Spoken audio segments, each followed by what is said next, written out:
So this is not the first time that we've done a Chamisha B'Shvat, New Year for Trees lecture here at Chabad of the Five Towns.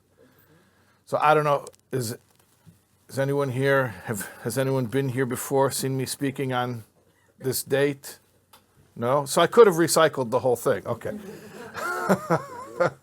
I actually was scrambling to come up with new material. Thanks a lot. I didn't know that. I didn't realize it was a new crowd. They say if you can't change your material, change your audience. But I figured, you never heard that. I figured, because he gave me, yeah. So since we're still here in Five Towns, so I figured you already heard my drushas on Tu B'Shvat. So I was scrambling to come up with some new stuff.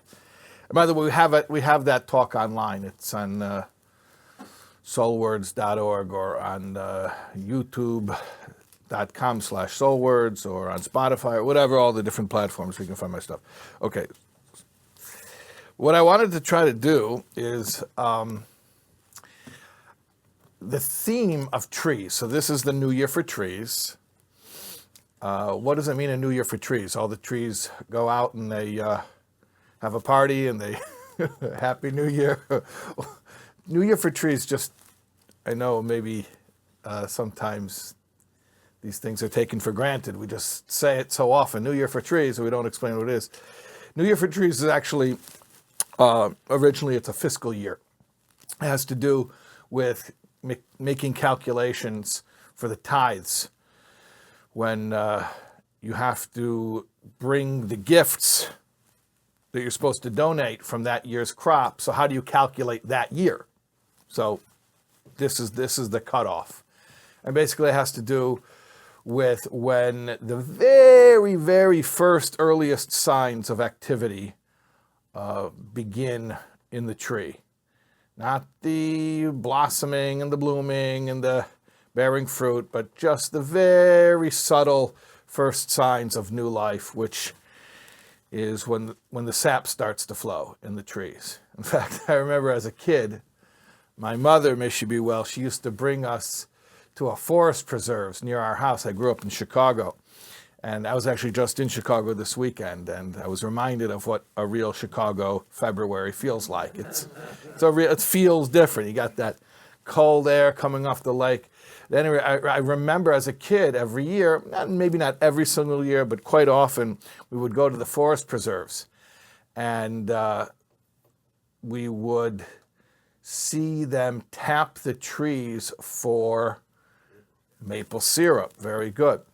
And it was interesting because I remember as a kid asking the guy, like, why are you doing this now at this time? He says, well, there's a certain time of year, usually around January, February, where the sap starts to move in the tree. That's when you tap the tree for the syrup. So, of course, what did he mean? He was referring to Chamisha B'Shvat, the 15th day of the Hebrew month of Shvat, which is exactly what Torah tells us is the time when that activity begins in the tree. So that's what's happening, and therefore we celebrate the trees. Now, I spoke about in the past the 7 species that the land of Israel is uniquely blessed with. And we went through all those species and spoke about what they mean. And like I said, I was searching for new material because I figured everyone had already heard that class. So I decided, you know what? I'm going to look through the Torah and find 7 other trees. Not necessarily species of trees, but specific trees, meaning famous trees. You know what I mean? Like a famous tree, like a specific tree that would have importance. Okay, so you got the first one. Very good, very good. That was the first one. So he said Eitz Hadas, which means the tree of knowledge. So that's exactly what I'm talking about. I said, let's look through the Torah and let's find trees that figure prominently in the stories there. So I didn't have to go far. And at all. It was just right there in the beginning. No pun intended. In the beginning. In the beginning. Yeah. Yeah. Bereshis. So I don't know why that's so funny to me, but it is. Yeah. Okay.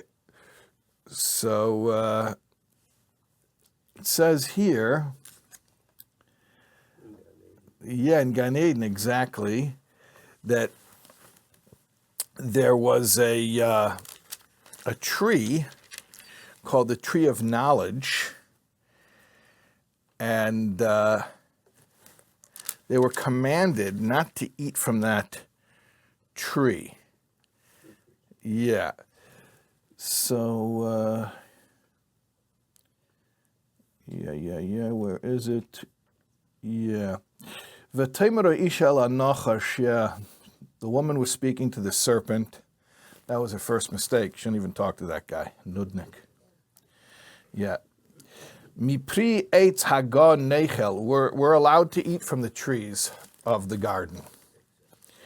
Mipri eitz asher b'seich hagan, but from the fruits of the tree that's in the middle of the garden, Amar Elokim, God said, Loi seichlu mimenu, you shouldn't eat from it. V'loi sigu by pen tamusun, and don't even touch it, lest you die. That was Adam's first mistake, by the way. He embellished it. He said, don't even touch it. And that's where everything went awry, because then the serpent pushed her into it and she touched it. And he said, you see, nothing happens when you touch it, so too, nothing will happen when you eat from it. At any rate, let's talk a little bit, a bit about this famous tree, the tree of knowledge, which definitely has had an effect on all of us.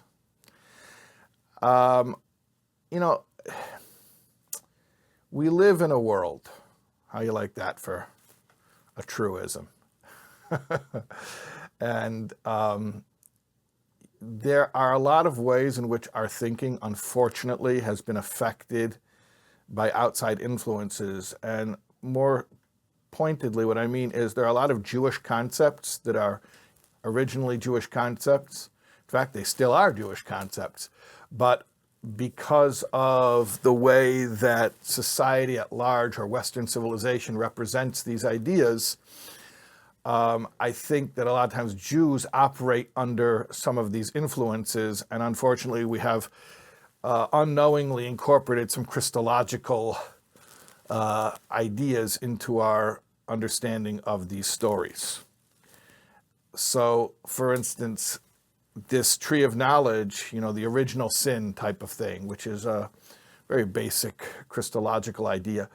I want you to try to banish that thought, and I would like to try to explain what it really is from, this is a Jewish text, and in spite of how others may have come and interpreted it later on, I'll tell you how we understand this.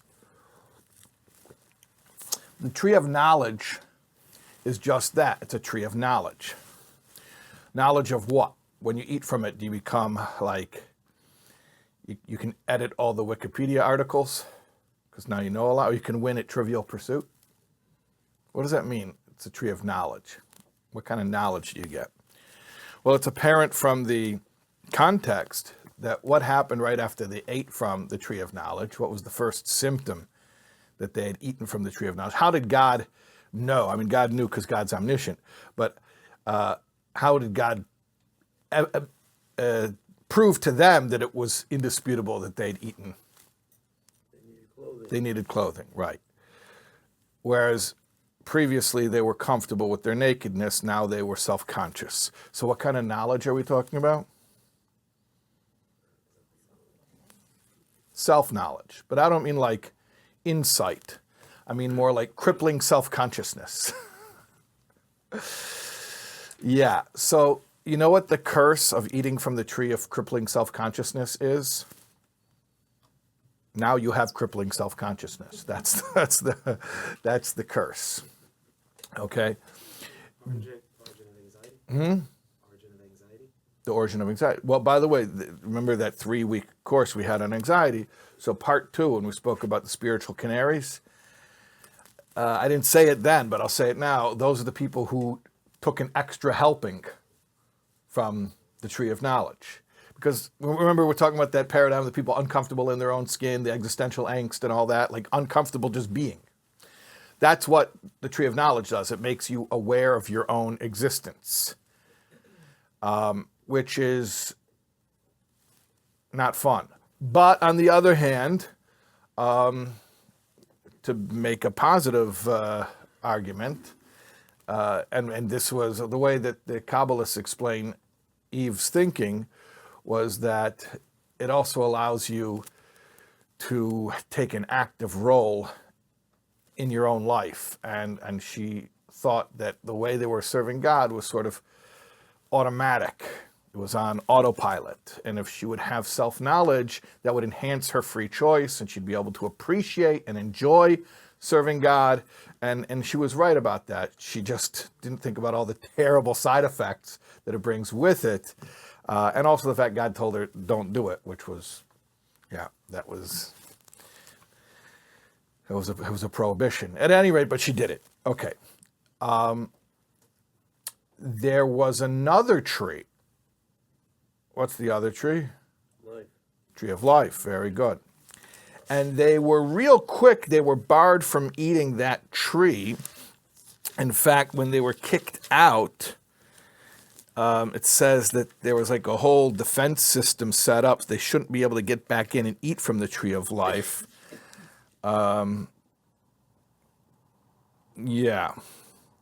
So, what was the deal with the tree of life? The tree of life makes you live forever. Well, here's the thing. They were originally created to live forever, because they were told if you eat from the tree of knowledge on that day, you will surely die. Doesn't mean you'll drop dead. It means on that day, as a result, you will become mortal, whereas until that point, they were immortal. So now what's the problem with becoming immortal again? It's just resetting the factory settings. The problem is that after they had eaten from the tree of knowledge, that potential for otherness, the potential for setting oneself apart from God, became embedded into the human condition. It wasn't just like something that you take and you say, well, how long is this going to last for? When does it take for me to sober up from this? No, it permanently changes your wiring. It never goes away. In fact, you bequeath it to your children for all generations. Humanity permanently became changed at that moment, where that sense of self or ego, or sometimes around here we say ego is ego, edging God out. So that sense of otherness from God became embedded into the human condition. And from there becomes the potential for rebellion and sin, and therefore, at that point, God told him, don't eat from the tree of life. You know why? Because now that this darkness became part of you, if you live forever, then it's going to live forever. And I don't want the darkness to live forever. I want the darkness to come to an end. It's going to take some time. We're going to have to work out through a process of refining the world and refining ourselves. But eventually Mashiach will come. The world will be perfected and the evil will be gone. So we don't want to make the evil immortal. So that's why they were not allowed to eat from the tree of life. And that's why we die. We die so that the evil can die with us when we die. We return to the dust. That nullifies us. And then when we get back up from the dust, when Mashiach comes and there's the resurrection, which is one of the 13 principles of faith, according to Maimonides, we'll get up fresh and ready to live in a pure world where there is no evil. We left the evil to disintegrate, and we get up clean like the driven snow. So that's, those are 2 trees. We could talk about that all night, by the way. There's a lot of Kabbalah in there. Okay, you want to talk about a different tree? Yeah, sure. Why not? Like any good Jewish businessman. If you don't like what I'm showing you, I got more in the back. Okay. I don't know. You like tree of knowledge, tree of life stuff. Like I said, I could go on and on talking about tree of knowledge, tree of life. But let's talk about another tree. Okay. And I'm not even going to include plants, because if I wanted to include plants, I would have included the flax that Cain grew. Cain. You know who Cain was? He wasn't Abel. He wasn't Abel. Abel was his brother. He was Cain. Not Cain from Kung Fu. Thank you. Okay. It has devolved to a point where I don't even give Torah classes. I just say a bunch of stuff in between obscure references that will not get a reaction. And I've become actually, I think, addicted to that. So, sorry to use you all to indulge in my perverse thrill. Okay. Okay.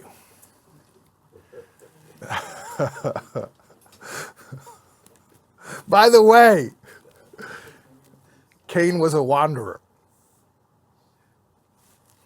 Talk about Cain from the Bible. No, not David Carradine, from the Bible. Him too. Cain was a wanderer. Okay, guys. I feel so understood. Okay, great. But I didn't talk about the flax. I don't want to talk about the flax. Okay, let's go a little bit. Let's go a little bit further here. Yeah. So, 10 generations after Adam. Come on in. We're talking about trees. Talking about trees. Yeah. Get in where you fit in. Talking about trees. I think that I shall never see a poem as lovely as a tree. That's right. A tree that looks at God all day and lifts her leafy arms to pray. A tree that may in summer wear a nest of robins in her hair. Poems were made by fools like me, but only God can make a tree. You know who wrote that? A rest stop in New Jersey.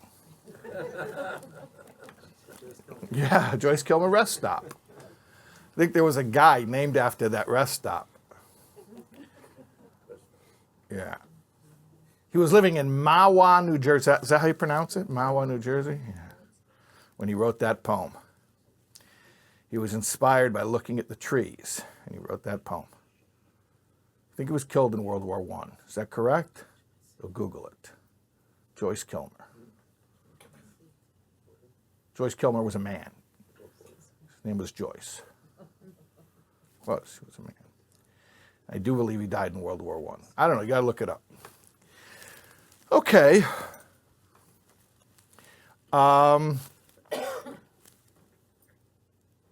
Another tree. Famous tree. You might not think about this tree. After the flood, how did Noah know that it was safe, that there was dry land? From the olive. That's right. That's right, from the olive. And he sent out a dove, or as my friends from Brooklyn say, a dove. What do you guys say here? Dove? Very good. It is a dove.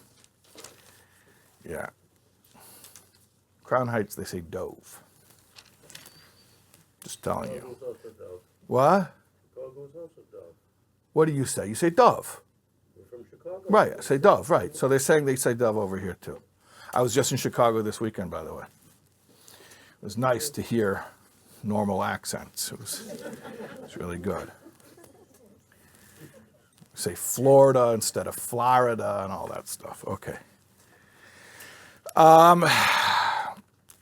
The dove was sent on a mission. He was sent 3 times. First time he came back, empty-handed. You know why? Because doves don't have hands. I made that up right here on the spot. I'm just working out my new material. He came back empty-beaked. That's actually true, he did. The second time he came back with a little olive branch in his beak. I think it was on the 301st day of the flood, a little less than a year. He came back with a little olive branch. And the third time he didn't come back. That is correct. Very good. Excellent biblical literacy. That is correct. Why an olive branch? Could have been any branch. And there are many different discussions why that particular species of tree. But I'll tell you what Rashi says. He says that, where is it here? Yeah. He's sending the dove. V'tavei hayoina. By the way, dove is yoina.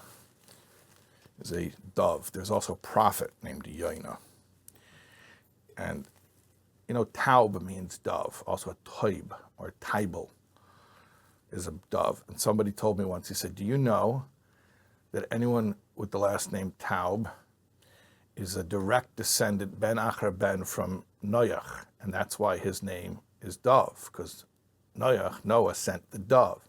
And I was so excited. Wow, I have yichus. I'm patrilineally directly descended from Noah. And then you know what I realized? You and everybody else. Me and everybody else, that's right. Every single human being on earth is a direct descendant of Noah. Yeah, interesting family. Okay. Yeah, so he sent the dove. V'yochel oid shivas yamim achedim. He waited another 7 days. V'yishalach hasayenev v'lo yosvo shuv elav oid, and it didn't come back anymore. Yeah, but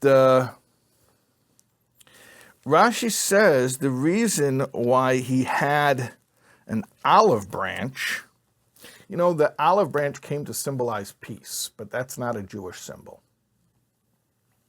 I think it's a Greek myth where the olive branch symbolizes peace. It's interesting, the olive symbolism here in the Torah is a little bit different. It says, why was it an olive? Because, or an olive branch, an olive tree, because an olive is bitter. Yeah, you ever tried to eat a real olive before they pickle them and stuff? What are they, those little red things they stuff? Pimentos. Yeah. Yeah, you ever tried to eat a regular olive? It's very bitter. It's disgusting. Yeah. Yeah. So the dove brought back an olive branch. Specifically, it had a homiletical meaning, which that's why it says it brought it back, snatched in its beak. And the word that it uses there, taraf befiha, is also the same term you would use for like a morsel of food. So the symbolism is the idea of sustenance. The olive branch in this case represents our relationship with obtaining our livelihood. And the olive is a bitter fruit. So Rashi says that the symbolism is that the dove was sort of saying, testifying, or symbolizing to the idea that it's better that one's sustenance be bitter but come directly from God than to be sweet and to make oneself dependent on human beings. Ultimately, sustenance only comes from God. So whoever it is who signs your checks, They don't pay your salary, they just sign your checks. Or whatever business deal you're waiting on, the person who you're trying to do business with, they're not deciding whether or not you're going to make a profit. It's God who already decided it, who has it allotted for you. And if it doesn't come through this salary or from that business deal or from that investment, so it'll come from another place. We don't depend on people. And ultimately, that's how to be financially free, which was an important message to Noah right before he rebuilt the entire world. Okay, so that's the olive branch. I'm going to jump ahead to another tree. How about, let me go way ahead. So far, everything's been from the book of Genesis. I'm going to jump ahead to the book of Numbers. In fact, I'm going to go to my bar mitzvah parsha. You guys know my bar mitzvah parsha? Nobody knows? My birthday is Chof Aleph Sivan. My bar mitzvah was Parsha Shlach. You guys know that little symbol of Israeli tourism? The guys carrying the grapes. The guys carrying the grapes. Very good. Where's that image from? Meraglim, from the spies, the scouts that Moses sent to scout out the land. That's correct. And what parsha is that from? Shlach. Very good. Okay, so I'm going to tell you a little bit about a tree from Shlach. You know, the spies came back with these giant fruits to freak everybody out. I'll make a long story short. They were afraid. They didn't want to go into the land. So they saw giant fruits and they brought them back and they said, hey, look at these giant fruits. This is a sign that these people there are also monstrosities and we will never be able to defeat them. So they used it to freak everybody out. It's interesting because it says that they brought back all types of fruit. Pomegranates, figs, grapes. But at the end of the first aliyah, it says, V'hayomim yemei bikure anovim. And those days were the days of the ripening of the grapes. Those days were the days. What days? The days when this is set. By the way, when was it? What time of year? Anyone knows what time of year this story happened? Tisha B'Av time. Very good. Because when they came back and they freaked everybody out and said, let's not go into the land, and they were all crying. So God said, oh, you want to cry about not going into the land? All right. So this day becomes established. Tisha B'Av, the 9th day of the month of Av, will become a day of crying about not being able to live in the land. And that's when the first and second temple were destroyed and we were exiled from our land and many other calamities. But when did it become a calamity? Tisha B'Av. Very good. So that's when they came back. That's when that happened. And how long were they scouting around? 40 days, right? Because the 40 years was measure for measure, a recompense for the 40 days. Very good. Okay. I have some excellent biblical literacy in this room. Okay. So we're talking about the summertime. And they come back and they've got different fruits. But in this verse, when it establishes the season, it says, this was the days of the ripening of the grapes. It's grapes are in season. You know about the 3 spies, not the 12 spies from the Parsha, but the 3 spies from this made-up joke, who were captured, and they were put in front of a firing squad. Don't worry, it's just a joke. No one was really executed. I mean, people have been executed in real life, but not this story. No one got executed because none of them existed. And there was a French guy and a German guy and a Jewish guy. I'm not sure who they were spying for altogether, but maybe they're spying separately. He just they all got caught on the same day. At any rate, so the captain of the firing squad says, we give you a last request, a final meal before we kill you. So what is your final meal? So the French guy said, oh, I would like a baguette and a glass of red wine. So they said, guys, get it for him. And they gave him his baguette and his glass of red wine, and they killed the French guy, shot him. Okay. Then they said to the German guy, what's your last meal request? He says, I want some bratwurst and beer. They said, get it for him. They got bratwurst and beer. And he ate it. And then they killed him. And then they said to the Jewish guy, what's your last meal? He said, I'll have a cup of strawberries. And they said, strawberries? Strawberries aren't in season. He says, no, I'll wait. I'll wait. Strawberries were not in season. I'll wait. So, when this biblical story of the spies took place, what was in season? The grapes. Planet of the grapes. What's up with the grapes? You ever seen a grape?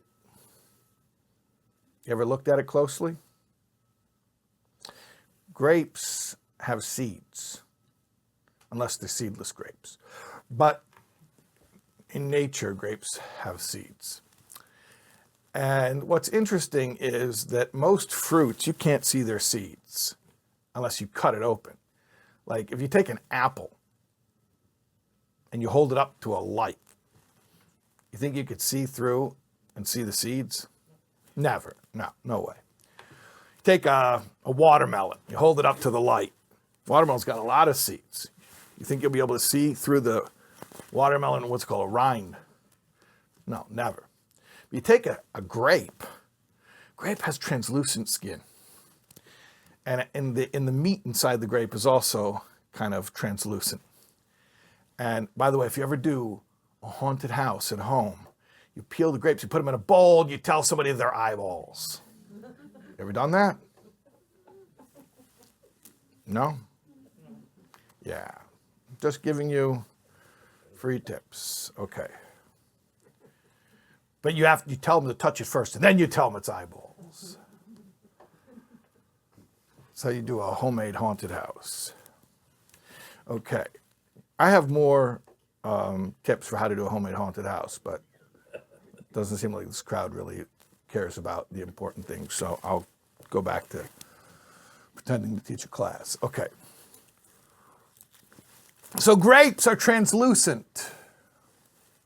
You hold them up to the light, and you can see the seed inside. Okay, yeah, fine. I get it. What's the point? I'll tell you the point. Mystically speaking, the entire story of the spies really had to do with our relationship with the physical world.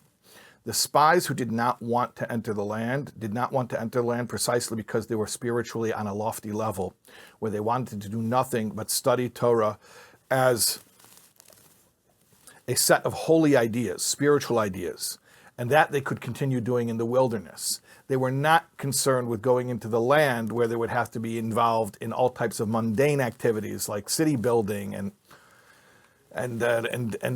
farming, agriculture. I mean, they didn't want that stuff. So they basically came back and they said, no, let's stay in yeshiva our whole lives and let's not go out into the world. We can't handle it.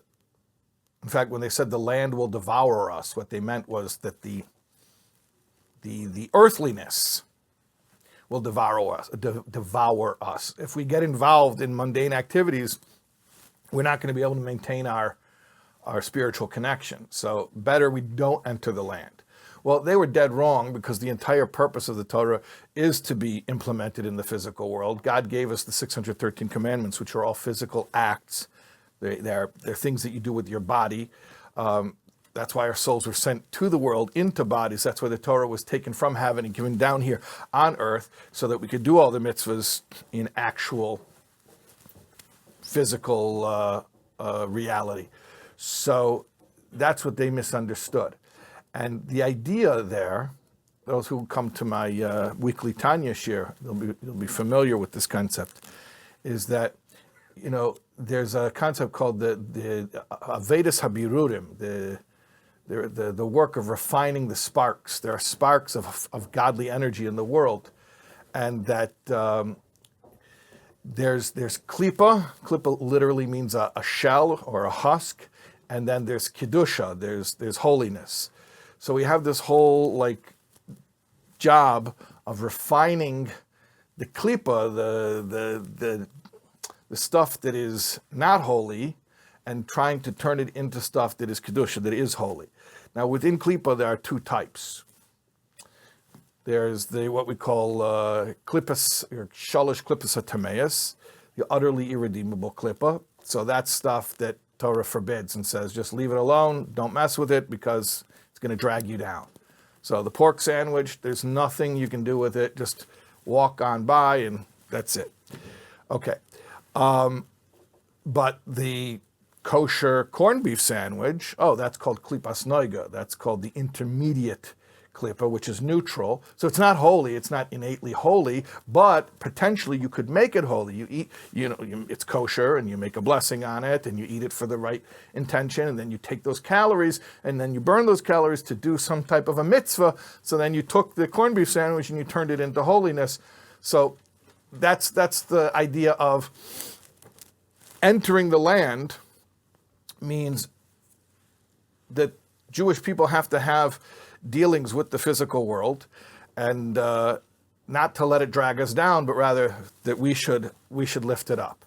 So this idea of the shalosh klippas atameus and the klippas noiga, the irredeemable klippa and the neutral intermediate klippa, those have, like every concept in mysticism, they have physical embodiments or representations that we often refer to as metaphors. They're actually not metaphors because they're not rhetorical devices. They're actually living metaphors.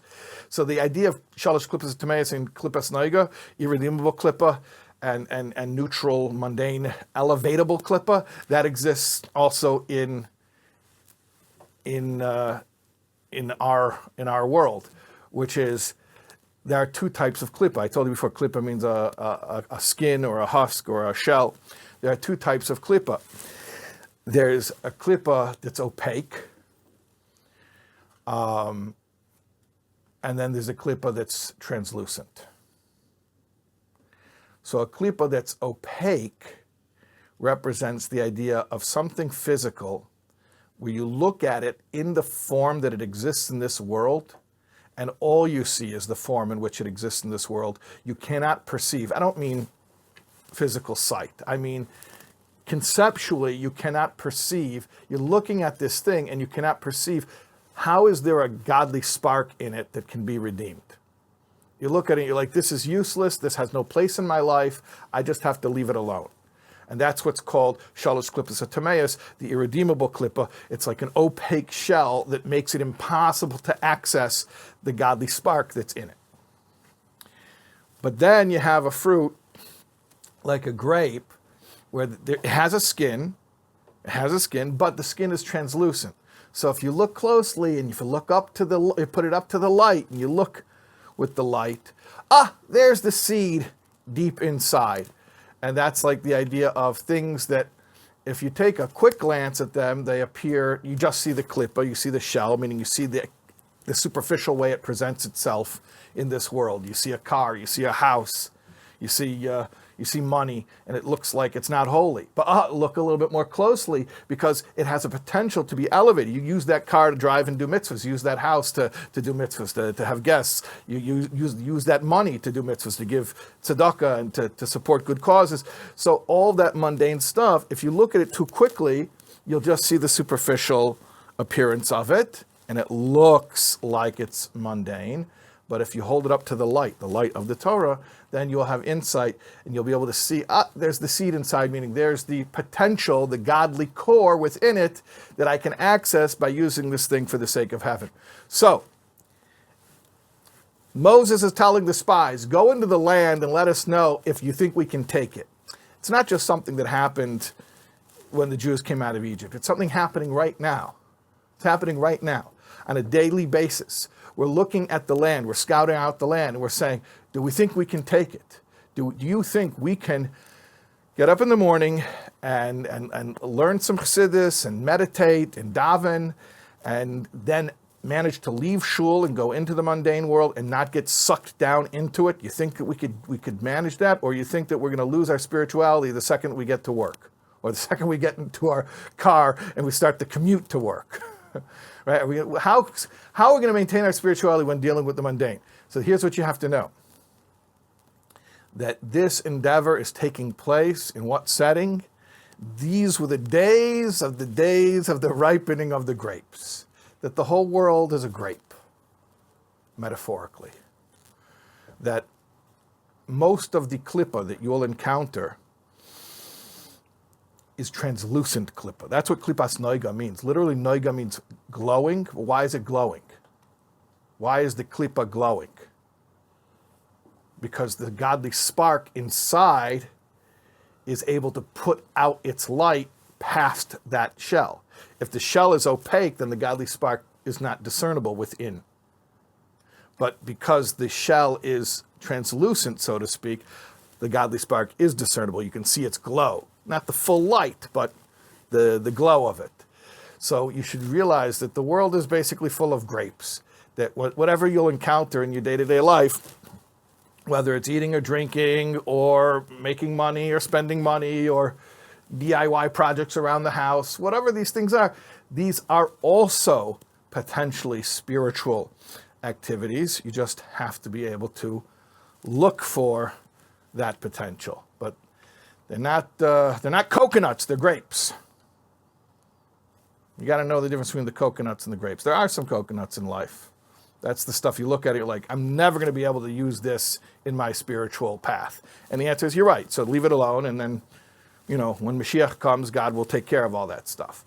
But most of things in our lives are grapes. Okay, great. So anyways, what's my bar mitzvah parsha? Thank you. That was all really I wanted you to remember. And that affects timing for birthday presents and making sure that I don't want anyone to be in a situation where you have to pay for expedited shipping, is all I'm saying. Okay. Great. Now,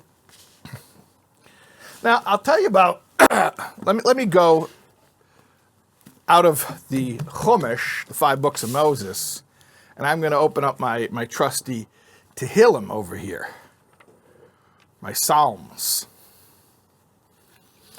Yeah. And this isn't an actual tree. Well, it is an actual tree, but it's not like an actual specific tree in a story. It's a metaphorical tree. It's actually 2 metaphorical trees. I'm confusing you. These are real trees. They even exist today. But what I'm saying is, until now, all the trees that I was mentioning to you are actual trees that existed historically. The trees that I want to talk about now, they're not specific trees that existed. They're being used symbolically. Okay, so I'm going to open up my trusty Tehilim to Kapitel Tzadik Beis, which is chapter 92. So it says over here, Tzadik katamor yifroch. A tzaddik, a righteous person, will blossom like a date palm. Ke'erez balavonen, like a Lebanese cedar, yisgeh, he will grow tall. Okay? Tzaddik katamor yifroch, ke'erez balavonen yisgeh. The tzaddik, the righteous one, will flourish or blossom like a date palm. He'll grow tall like a cedar in Lebanon. All right. So which one is it? I know it's just a metaphor, but is it a date palm or is it a cedar? Well, yeah, it's both. That's right. But the way the Baal Shem Tov interprets it, It's actually a choice. Yeah. You know, I think it was Barbara Walters, Aleha Shalom, who is famous for the question, if you were a tree, is that right? What tree would you be? Yeah. She asked Katharine Hepburn, she said, I think I'd be an oak. You can Google it. I think that's what happened, yes. At any rate. Someday I'll find my audience. Really, that's what I'm really hoping. Someday. Just putting this stuff up on YouTube, hoping eventually find some people that understand these references. I held back, by the way, several other references tonight. Okay. If you were a tree, what kind of a tree would you be? There's two choices. In this particular context, there's two choices. Would you be a date palm or would you be a cedar? Well, I don't know. Tell me more about them. Okay, I will. A date palm is famous for giving fruits. You know what kind of fruits grow from a date palm? Dates. Very good. It's not a trick question.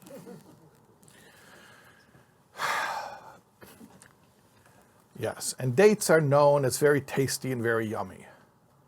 By the way, you know why the Satmar Rav's family is Teitelbaum?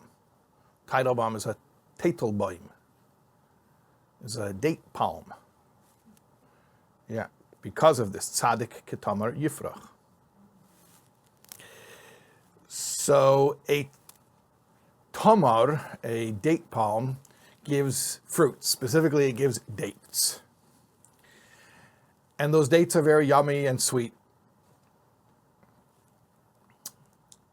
So that's what it's got going for it. Then you have the Lebanese cedar. Not just any old cedar, but a Lebanese cedar. You know what is special about Lebanese cedars? What? Yeah, they're straight and they're very tall. When King Solomon was building the temple, he imported his cedars from Lebanon, because that's where the best, tallest cedars for building materials, that's where they come from. So you get the best, I'm telling you, building tip, best cedars are from Lebanon. So that's why it says, Tzadik ketamar yifrach, the righteous person will flourish. Flourish means to give flowers. You know that when a tree gives flowers, the flowers is the beginning of the growth of the fruit, right? So any tree that gives flowers also gives fruit. Sometimes it's tiny fruits, so you don't really associate it with being a fruit tree. But that's part of giving fruits, is first it blossoms, it gives flowers. That's why you see like the apple blossoms or the orange blossoms or the, right? That's how it works. Ke'erez belavonin yiskeh, or alternatively, you could grow tall like the tallest type of tree, which is the Lebanese cedar. Not just a cedar, but a Lebanese cedar. You got to choose. What's the choice? Well, why is the date palm not growing as tall as the cedar? Precisely because it's giving fruit. All of the energy of a cedar, it puts into its own growth. That's why it grows so tall. It doesn't give fruit. A date palm uses up its energy, some of its energy. I mean, a date palm's not short. It's not like a shrub, but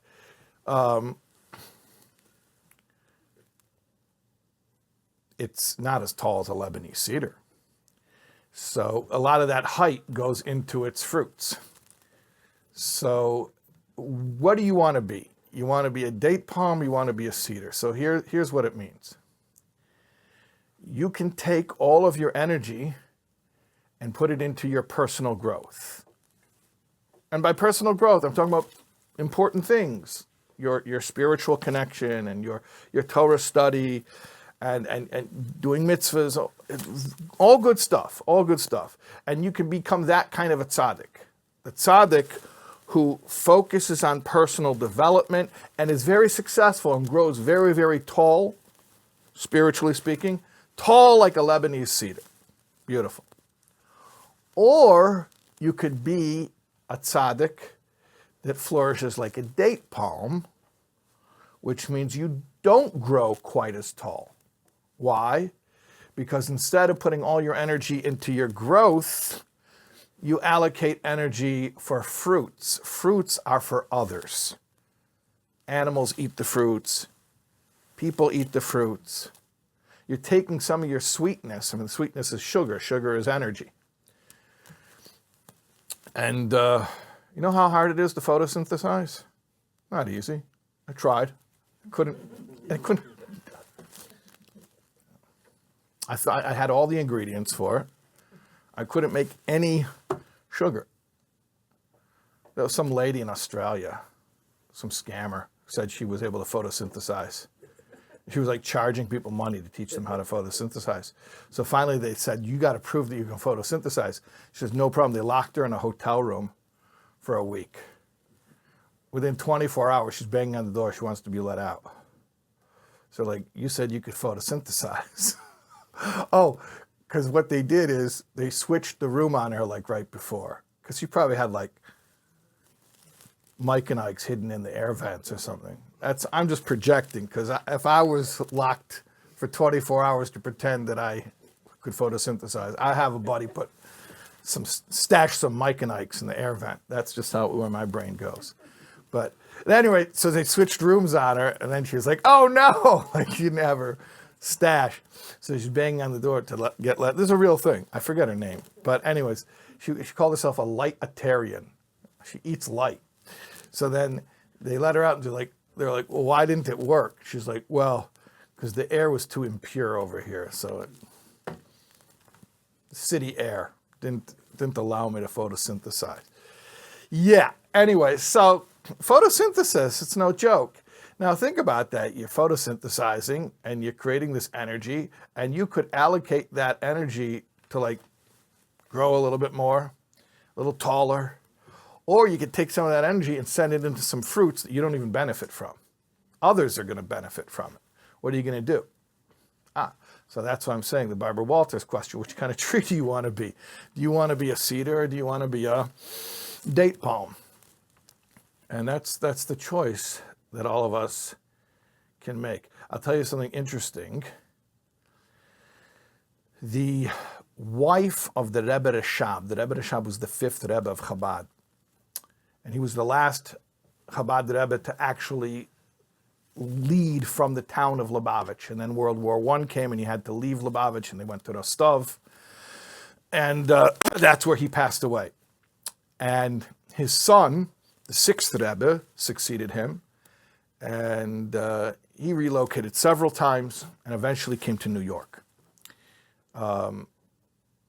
The sixth Rebbe's mother, meaning the Rebbe Rashab's wife, Rebbetzin Shterna Sora, she went with her son on every leg of that journey. She was with him the whole time. And in fact, the last 2 years of her life, she lived in 770. A lot of people don't realize that the last Rebbetzin of Chabad to lead in the town of Lubavitch ended up in New York, in Brooklyn, and lived on the second floor of 770 for 2 years. She arrived in 1940, and she passed away in 1942. So just short of 2 years. She arrived Tes Adar Tavshin, and she passed away Yud Gimel Shvat Tavshin Beis. Now, by the way, if you go to the oil, you'll see her matzeva, her monument, right outside of the oil. In fact, she's right next to Rebbetzin Chaya Mushka, the Rebbe's wife. And in fact, she was the first Lubavitcher buried at Old Montefiore Cemetery. Before the old Lubavitcher place was in Staten Island. And the Rebbe, who had already, meaning the sixth Rebbe's son-in-law, who had already come to America in 1941, there was no way he was going to allow his stepfather to need to travel from Brooklyn to Staten Island. This is before the Verrazano, so you could only get there by boat.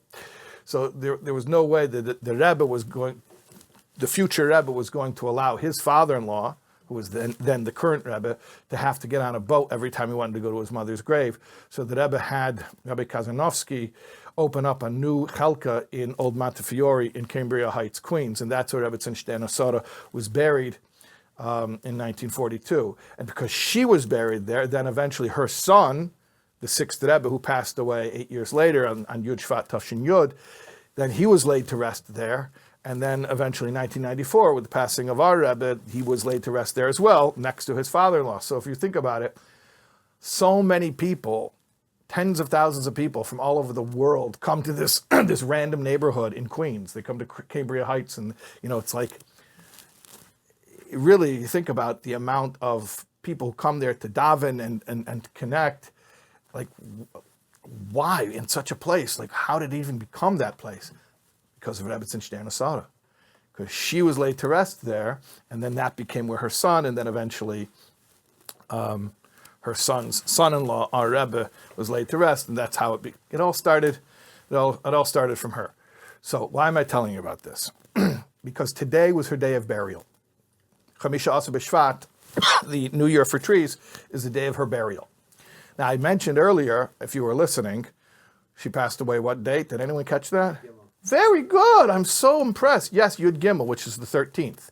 So usually in Jewish custom, we make burial right away. So why wasn't it the 13th? Okay, so she passed away on Shabbos. Shabbos Shira, Parshas B'Shalach, Yud Gimel Shvat. So she passed away on Shabbos. Okay, but that only explains one day, not two. When she passed away, her son, the previous Rebbe, was in Chicago. And he got the news right after Shabbos, and he wanted to head back. And you want to know what these nudniks from Chicago did? Put him on a train. They wouldn't put him on the train. They wouldn't let him leave. They said, we scheduled personal meetings. After you give us all of our personal meetings, then we'll let you go. And it's incredible to even wrap your mind around such a concept that he is in raw grief. His mother had passed away. He didn't think, obviously he wouldn't have left town if he thought his mother was going to pass away. And these people say, we want you to give us our personal meetings. We want, we've got problems. We want to talk about our problems. I don't even know how they thought he had the presence of mind to hear their problems. But at any rate, the Frierdiker Rebbe said, since the day that I accepted the position of Rebbe, I have no opinion about myself. So whatever the Chassidish Rabbanim are going to paskin, whatever the rabbis are going to say, is what I'll do. So they said you should stay and you should take people for personal audience. Okay. So he did that, and he did that Motzei Shabbos, meaning Saturday night, and Sunday, and then he got a late train out on Sunday, and he made it back on Monday, and then the burial was on Monday. So she passed away on the 13th, but her burial was actually the 15th, which is today, the New Year for trees. Okay. Again, why am I telling you all this? She grew up in Cherkass, where her father was a Rebbe from the Chernobyl dynasty, and then later in Avruch, where in Cherkass, where her grandfather, where her mother's father, Rabbi Yankiv Yisrael, was a Rebbe.